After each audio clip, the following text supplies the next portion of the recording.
So at this time, I'd like to do a toast for Blake and Holly. If everyone will raise their glass.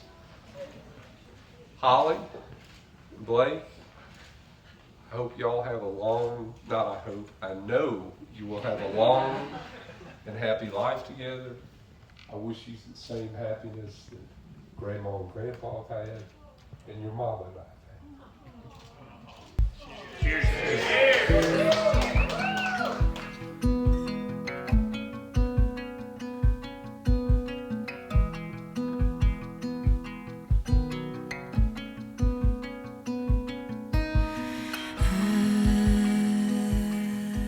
Bahamas trip in 2011. That was like when our friendship probably kicked off. And that's just kind of taken it since then. We've graduated, we've had jobs. He's inspired me to quit my job and do crazy things like hike the AT, which I did not do, but I did quit my job at least. So that's that. But me and Blake and most of the other groomsmen as well, I mean, we're all a team, so I was just lucky enough to be his best man. So thank you for that.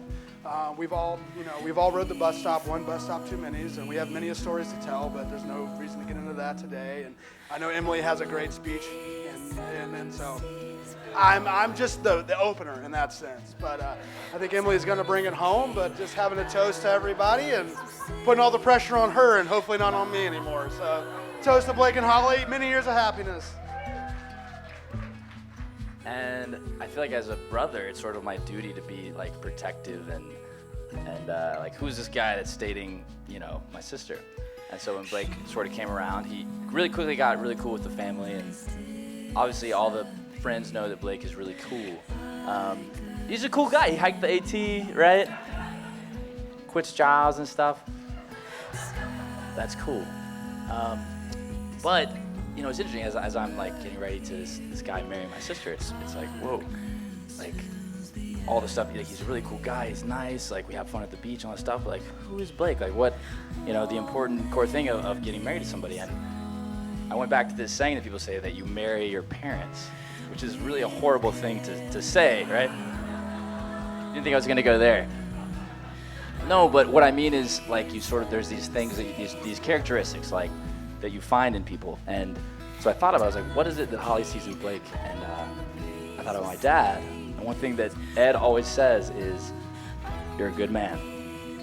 And he says it a lot. He's probably said it to several of you tonight. But I think it carries a lot of weight, because what he means is that you have integrity and you have honor and you care for people. And I think that's something that I see in Blake, the way that he cares for Holly. And it took him a little bit to make the decision, but it's because he cared. No, but we know that. But it's because he cares. It's not just a fleeting thing for him. It's like, this is a real thing. There's a gravity to it. And so I'm honored to have you be in this family, to be a part of the amazing Whitson family that I've got to meet and all the extended family. I love you so much, Holly. I know that we're always picking on each other, but I would do anything for you and for both of you. So I guess I'll just leave it with, all the, we lucked out with no rain. Like, it's not a rainy day, but there's gonna be rainy days. It's gonna be hard, but this room is here for you, this tent room. And these are your people. Like, we all were in that chapel and we said, hey, we're here for you no matter what. And that stands. So cheers to you all to a long and happy marriage. We love you. I'm going to give you back some of the lessons you gave me as my sort of advice for married life and maybe life in general. The first thing is to take a walk in the woods. You guys are so good about taking time to notice when things get out of control and to go enjoy beautiful and wild things. I don't know if you remember, you used to drive me nuts when we went on walks in the woods, because Holly will be like, a chipmunk, a grasshopper, a rock. We were in London together, and Holly chose the ducks in front of Buckingham Palace over Buckingham Palace. But I realize now that I'm older and wiser, in giant quotes, that there's something to that, to really take time to meander, to enjoy the small things, and to build time for each other in your relationship, to do what you love, to be outside with wild things, to hike the AT together. It's still going to happen, I believe it. And just to be with all things wild and good. The second thing is to build a shelf or a canoe or a shed. Dave, you got Dave's book, so it still needs to happen. When I was 12, I was pretty stereotypical, like into Abercrombie and Fitch and all this junk. Holly was 12, and she went out and bought lumber and drew plans to build this huge shelf, floor to ceiling, in her room. And she just spent a whole weekend like hacking away at this thing, and she designed it so well as a 12-year-old, it fit through the door of a room with like a couple of centimeters to spare. And my parents were just like, holy cow, she's the smart one, all right.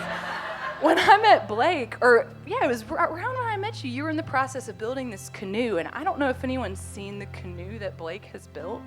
It's incredible. Currently sitting in your backyard covered in pollen, but it should be like on a mantle if that were possible or something like that. You guys both are in the most beautiful way atypical humans that do odd and surprising things like that create and build these beautiful, beautiful things. So keep doing that. Keep being creative and being yourselves and building beauty in your lives. The third thing is kind of a you do you, which I think is pretty much sums up Holly, and Sam would agree with me in every way. Again, when I was 12, I was really lame and into NSYNC and Backstreet Boys and all that junk. Holly was actually like a connoisseur of Bob Dylan and Van Morrison. And it was only when I got to college I was like, crap, Holly's really cool. She's way cooler than me. Officially, you're the cool one. Everyone knows that. Sam can confirm.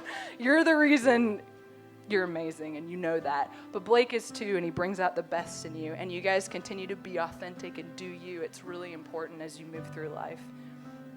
Another thing you did when Jack was born, Holly, you, of course, gave us a children's book about exotic animals.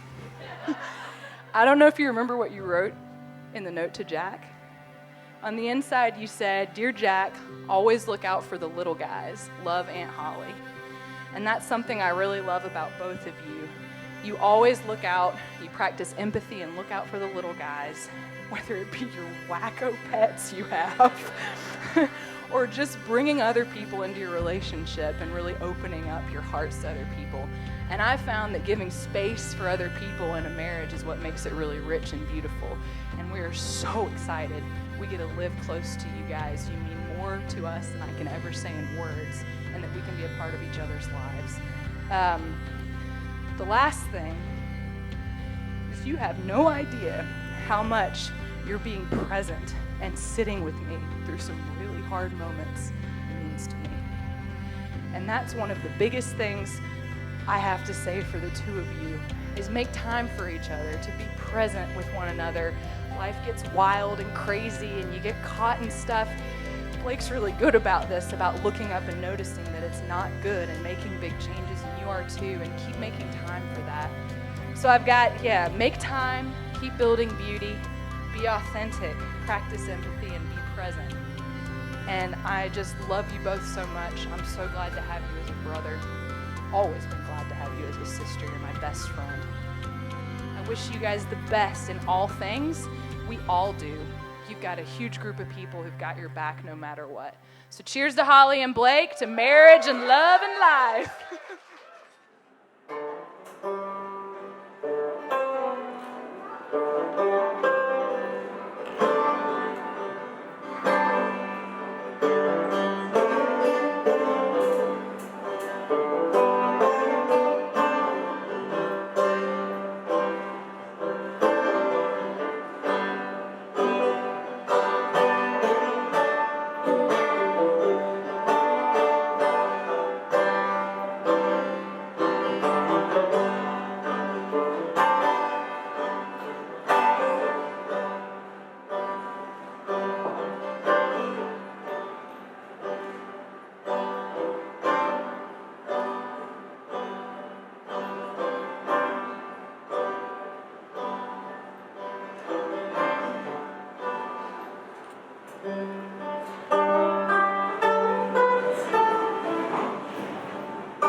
I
shall watch the ferry boats and they'll get high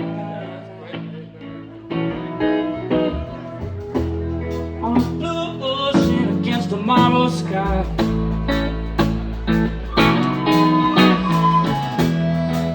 And I will never, never grow so young.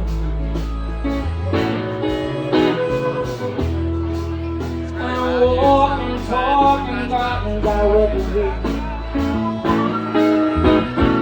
Oh, clang too fast. Ooh,